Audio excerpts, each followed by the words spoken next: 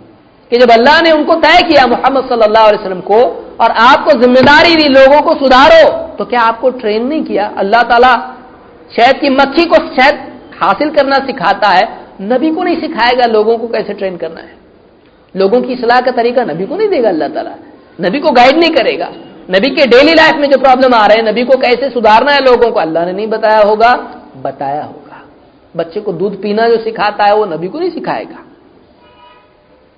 چونٹی کو برابر شکر جمع کرنا سکھاتا ہے وہ نبی کو نہیں سکھائے گا. مچھلی کے انڈے میں سے جب مچھلی نکلتی ہے تیرنا سکھاتا ہے, نبی کو سماج کے اندر کیسے جینا نہیں سکھائے گا, لوگوں کی اصلاح کرنا کیسا نہیں سکھائے گا. بلی بچوں کو برابر سمیٹ کے دودھ پلاتی ہے, نبی کو نہیں سکھائے گا اللہ تعالیٰ. ہو سکتا ہے ایسا؟ نہیں ہو سکتا ہے. وَيُزَكِّيهِمْ تو ہم کہتے ہیں کہ اللہ نے جو سکھایا نبی کو اور نبی نے جو اصلاح کی اپنے معاشرے کی, تو وہ ہمارے لیے دلیل ہے یا نہیں ہے؟ اگر ہے تو حدیث کی طرف رجوع کرنا لازم ہوا کہ کیسا کیے اللہ کے نبی صلی اللہ علیہ وسلم نے. کہاں ملے گا وہ قرآن میں؟ نہیں. قرآن میں تو یہ کرو, کیسا کیے وہ کہاں دیکھنا پڑے گا؟ حدیث میں. تو حدیث دلیل بنی کہ نہیں بنی؟ نبی صلی اللہ علیہ وسلم کو جب اللہ نے طے کیا تو آپ آئیڈیل ہوئے, آپ آئیڈیل ہوئے تو آپ کو دیکھنے والا بھی آئیڈیل بنے گا, ویسا کرنے والا. آپ کے آئیڈیل کو فالو کیا جاتا ہے یا صرف تعریف کی جاتی ہے؟ بہت بھاری, بہت اچھے. آئیڈیل اسی لیے ہوتا ہے کہ اس کو فالو کیا جائے. جب آئیڈیل اللہ کے نبی صلی اللہ علیہ وسلم ہیں, آپ کو اللہ نے بنایا, تو آپ کی زندگی دیکھنا کیا ہوا؟ لازم ہوا. ورنہ اتنی بڑی شخصیت اور آپ کی زندگی کوئی نہیں پڑھے اور آپ کی زندگی کا علم حاصل نہ کرے, کیا فائدہ اس کی زندگی کا؟ کیسے وہ جانے گا کون سا کام کیسے کرتے ہیں, کیسے عرب کی اصلاح کی اللہ کے نبی نے؟ پوری ہسٹری مٹا دو پھر. صرف قرآن ہے, نبی کی زندگی کے بارے میں کچھ بھی معلوم نہیں, صرف قرآن, تو جہالت ہے یہ. وَاذْكُرْنَ لَقَدْ مَنَّ اللَّهُ عَلَى الْمُؤْمِنِينَ إِذْ بَعَثَ فِيهِمْ رَسُولًا مِّنْ أَنفُسِهِمْ يَتْلُو عَلَيْهِمْ آيَاتِهِ وَيُزَكِّيهِمْ وَيُعَلِّمُهُمُ الْكِتَابَ وَالْحِكْمَةَ. اور تعلیم دیتا ہے یہ رسول دو چیزوں کی, کتاب کی اور حکمت کی. کتاب کون سی؟ قرآن. حکمت جو اس کتاب کا فہم نبی کو دیا گیا, زندگی کے اصول جو نبی کو سکھائے گئے. تو اللہ کے نبی صلی اللہ علیہ وسلم دو چیزوں کی تعلیم دیتے تھے, ایک کتاب کی اور دوسرے حکمت. تو نبی صلی اللہ علیہ وسلم کی تعلیم کے دو حصے تھے, ایک تعلیم کتاب اور ایک تعلیم حکمت. ہم کتاب کو تو لے لیں اور حکمت کو نہ لیں, کیسا ہو سکتا ہے؟ تو اللہ نے بتایا کہ وہ جو تعلیم نبی کی تھی اس زمانے کے لیے خاص تھی نہیں, بلکہ یہ قیامت تک کے لیے ہے. کیسا؟ قرآن ہی میں اللہ نے بتلایا ہے. سورہ الجمعہ آیت نمبر 2-3. اللہ تعالیٰ فرماتا ہے هو الذی بعث فی الامیین رسولا منہم، وہی تو ہے اللہ جس نے ان پڑھ لوگوں میں انہی میں سے ایک رسول بھیجا۔ امیین عرب کے لوگ عام طور سے کیسے تھے؟ پڑھے لکھے تھے ایک دم، آکسفورڈ میں پڑھتے تھے؟ نہیں۔ کیمبرج میں پڑھتے تھے؟ نہیں۔ بلکہ عرب کے لوگ بیچارے دیہاتی تھے، ان کو نہیں معلوم، پڑھنا لکھنا اکثر کو نہیں آتا تھا، پڑھے لکھے بھی تھے لیکن قوم کے بارے میں اکثریت پر حکم لگتا ہے، نہ کہ دو چار لوگ۔ جیسے کوئی آدمی کہے ہمارے گھر میں سب پڑھے لکھے ہیں اور خالی جو ہے گڈو اب اسکول کو جاتا ہے، باقی سب کیا کرتے ہیں؟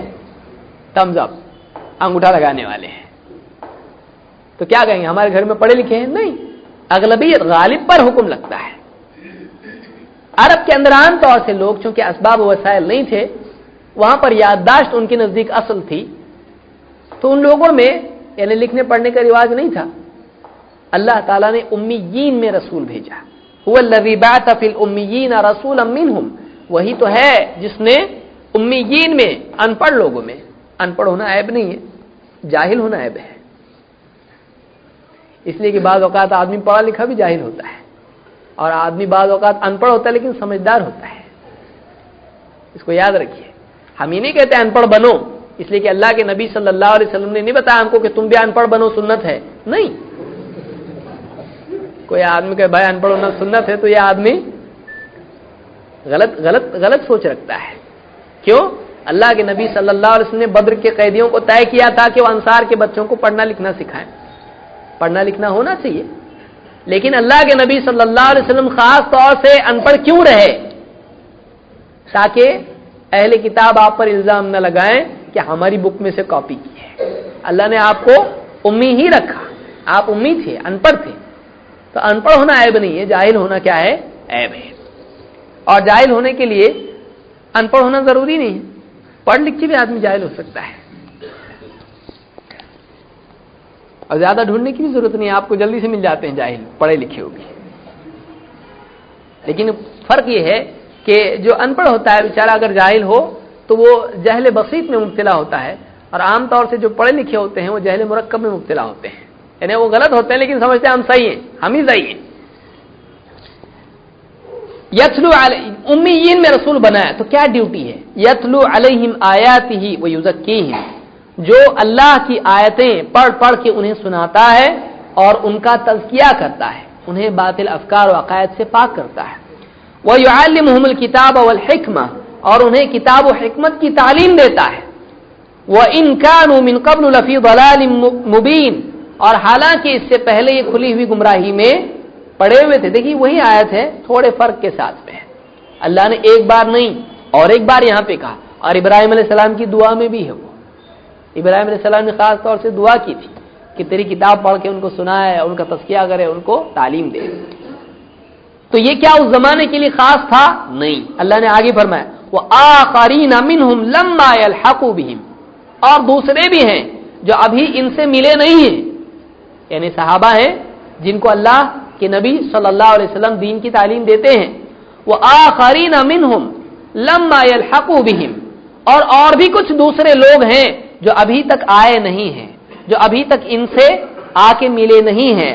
وَهُوَ الْعَزِيزُ الْحَكِيمُ، اور اللہ تعالیٰ بڑا عزیز ہے، زبردست غالب ہے اور حکمت والا ہے۔ امام القرطبی کہتے ہیں یہاں پر اللہ نے فرمایا کہ وَآخَرِينَ مِنْهُمْ، تو اس میں دو باتیں ہیں۔ یہ آخرین منہم کون ہے؟ جو ابھی تک مسلمان نہیں ہوئے، جو ابھی تک اسلام میں نہیں آئے۔ بعض تابعین وغیرہ سے اس کے بارے میں آیا کہ یہ عجمی لوگ ہیں جو ابھی تک کے عرب میں سے نہیں، باہر سے آنے والے ہیں، مسلمان ہونے والے ہیں۔ تو یہ تعلیم و تربیت صرف کیا عرب کے لیے تھی؟ نہیں، بلکہ ابھی کچھ اور ہیں جو ان میں آ کے ملنے والے ہیں، ایمان لانے والے، اسلام قبول کرنے والے۔ کب تک؟ کوئی ڈیٹ رکھی اللہ نے؟ 8ویں صدی تک، 5ویں صدی تک، 4ویں صدی تک کچھ بتایا نہیں، اب آنے والے آگے تک، قیامت تک جو لوگ مسلمان ہونے والے ہیں سب آخرین منہم میں آتا ہے۔ تو سب کے لیے کس کی تعلیم و تربیت ہے؟ محمد رسول اللہ صلی اللہ علیہ وسلم کی، کہ اللہ تعالیٰ نے بھیجا کس کے لیے؟ امیین کے لیے، اور ان کے لیے بھی جو ابھی ان میں سے نہیں ہے، آگے آنے والے ہیں۔ آپ کی تربیت ہے کس کے لیے؟ صرف ان کے لیے نہیں، بلکہ ان کے لیے بھی جو ان کے بعد آنے والے ہیں اور مسلمان ہونے والے ہیں۔ تو اس آیت سے معلوم ہوا کہ اللہ کے نبی صلی اللہ علیہ وسلم کی تعلیم و تربیت صرف اس دور کے لیے خاص نہیں ہے، بلکہ آپ کی تربیت اور آپ کی تعلیمات بعد کے دور کے لیے جو بعد میں مسلمان ہوئے ان کے لیے بھی دلیل ہے۔ یہ قرآن کی آیات سے معلوم ہوتا ہے۔ مزید آئیے، اللہ تعالی نے خود اس بات کا حکم دیا ہے کہ رسول جو کچھ دے اسے لے لو، جو میں نے شروع میں آیت پڑھی تھی کہ رسول جو بھی تم کو دے لے لو، جس سے منع کریں اس سے رک جاؤ۔ اس میں یہ نہیں کہا جو بھی پیسے تم کو دیں وہ لے لو، لیکن حکم دے وہ مت لو۔ اللہ نے بتایا، قرآن میں تو نہیں ہے۔ کوئی آدمی کہے نہیں یہ اس کا شان ہے، ایسے لوگ جو ہیں بیچارے جب حدیث نہیں ماننی ہوتی ہے تو سراسر حدیث کا انکار کرتے ہیں، اور جب اپنی بات ثابت کرنی ہوتی ہے، میں آخر میں آؤں گا کہ پرابلم کیا ہے انکار حدیث کے، کانٹرڈکشن جس کو کہتے ہیں، تضاد بیانی جس کو کہتے ہیں، کہ نہیں ماننے پہ آئیں گے تو حدیثوں کو نہیں مانیں گے، صرف قرآن۔ ہم اگر کچھ ثابت کرنا چاہیں حدیث سے تو، لیکن جب خود ثابت کرنا چاہیں تو کہیں اس کو شان نزول دیکھو کب نازل ہوئی، یہ فلاں وقت میں نہ، ارے آپ کو کیا کرنا ہے، آپ تو حدیث کو نہیں مانتے ہیں، آپ کے لیے تو صرف قرآن دلیل ہے، تو شان نزول قرآن میں ہے کیا؟ شان نزول قرآن کے بعد شان نزول کس کو بولتے ہیں؟ یہ آیت کس کیس میں نازل ہوئی، کیا بیک گراؤنڈ ہے اس کا؟ بیک گراؤنڈ سے آپ کو کیا کرنا ہے؟ آپ بیک گراؤنڈ کو مانتے ہیں پھر حدیث کو کیوں نہیں مانتے؟ بیک گراؤنڈ دلیل ہے، وہ بھی حدیث میں آیا ہے، تو جب حدیث کے ایک حصے کو آپ مانتے ہو باقی حصے کو کیوں نہیں مانتے؟ خالی بیک گراؤنڈ کی حد تک مانیں گے کہ اس میں قرآن میں ہے بیک گراؤنڈ مانو، قرآن میں نہیں ہے۔ اللہ تعالیٰ قرآن کریم میں عموم کے ساتھ اللہ نے فرمایا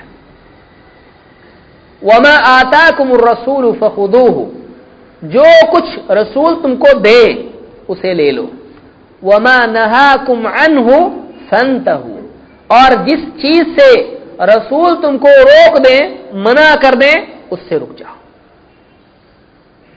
اللہ نے کہا جو اللہ تم کو بتائے دے دے اسے لے لو، جس سے اللہ منع کرے اس سے رک جاؤ۔ کہا اللہ نے نہیں، اب اللہ نے کہا رسول جو بھی دو لے لو، ہم لے لیں۔ اگر ہم رسول کی مانتے ہیں، اللہ نے اسے کہا نہیں، رسول جو قرآن تم کو دے وہ لو، قرآن کے سوا تم کو دے وہ مت لو، ایسا اللہ نے کہا؟ اس میں تو نہیں ہے، اس میں نہیں ہے۔ آپ کو قرآن سے ثابت کرنا پڑے گا کہ اللہ نے اس کا مطلب یہ بتایا ہو کہ رسول قرآن کی بات دیں تو لو، قرآن کے سوا دیں تو مت لو، ایسا اللہ نے نہیں کہا۔ اللہ نے جو دیں عموم کہا تو ہم عموم لیتے ہیں، ہم کو رسول کچھ دیں تو ہم لیتے ہیں، جس سے منع کرے اس سے رک جاتے ہیں۔ چاہے رسول ہم کو مال غنیمت میں سے کچھ دیں لیتے ہیں، چاہے رسول ہم کو کوئی حکم دے لیتے ہیں، چاہے کوئی طریقہ دے لیتے ہیں، چاہے کوئی اجازت دے لیتے ہیں۔ رسول نے جو کچھ دیا ہم کو، ہم کیا کرتے ہیں؟ اس کو لے لیتے ہیں۔ کیوں؟ اللہ نے کہا جو دیں، وما ما عموم کے لیے آتا ہے، جنرل سٹیٹمنٹ ہے، اس میں ایکسیپشن ذکر نہیں کیا اللہ تعالیٰ نے، اللہ تعالیٰ نے اس میں ایکسیپشن ذکر کیا نہیں۔ آپ کون ہوتے ہیں ایکسیپشن پیش کرنے والے؟ آپ کون ہوتے ہیں اس میں کہنے والے کہ نہیں رسول دے مطلب قرآن دے؟ ایسا ہے کیا اس میں؟ نہیں ہے، ہم نہیں مانتے اس بات کو۔ آپ رسول کی نہیں مانتے اور ہم آپ کی ماننا، اتنی شریف آپ کی بات نہیں مانی جائے گی۔ جب آپ رسول کی نہیں مانتے تو ہم آپ کی بات کیوں مانیں؟ ہم وہ بات مانیں گے جو ہم کو رسول صلی اللہ علیہ وسلم نے سکھلایا ہے، اور اللہ کی بات میں عموم ہے تو عموم لو نا۔ اللہ نے جب عام طور سے کہا ہے تو تم عام طور سے اس کو لو۔ وَمَا آتَاكُمُ الرَّسُولُ فَخُذُوهُ، جو کچھ رسول تم کو دے وہ لے لو، وَمَا نَهَاكُمْ عَنْهُ فَانْتَهُوا، اور جس سے تم کو رسول روک دے اس سے رک جاؤ۔ یہ مت کھاؤ، نہیں کھائیں گے، یہ مت کرو، نہیں کریں گے، یہاں مت جاؤ، نہیں جائیں گے، تم کو اجازت نہیں ہے، ٹھیک ہے نہیں ہے۔ جو رسول اللہ صلی اللہ علیہ وسلم جس چیز سے منع کر دیں ہم کیا کرتے ہیں؟ رک جاتے ہیں۔ واتقوا اللہ، اور اللہ سے ڈرتے رہو، اللہ نے ڈرایا ہے۔ واتقوا اللہ ان اللہ شدید العقاب، اللہ تعالیٰ بڑا سخت پکڑ کرنے والا ہے۔ اس میں آپ دیکھیے صحابہ کی انڈرسٹینڈنگ کیا ہے۔ مثال کے طور پر اس کو یہ سورہ الحشر کی آیت نمبر 7 ہے، آخری بات میں بیان کروں کیونکہ وقت ہمارا ہو رہا ہے، اگلا حصہ ہم آگے کریں گے، یہ درس چلتے رہیں گے انشاءاللہ۔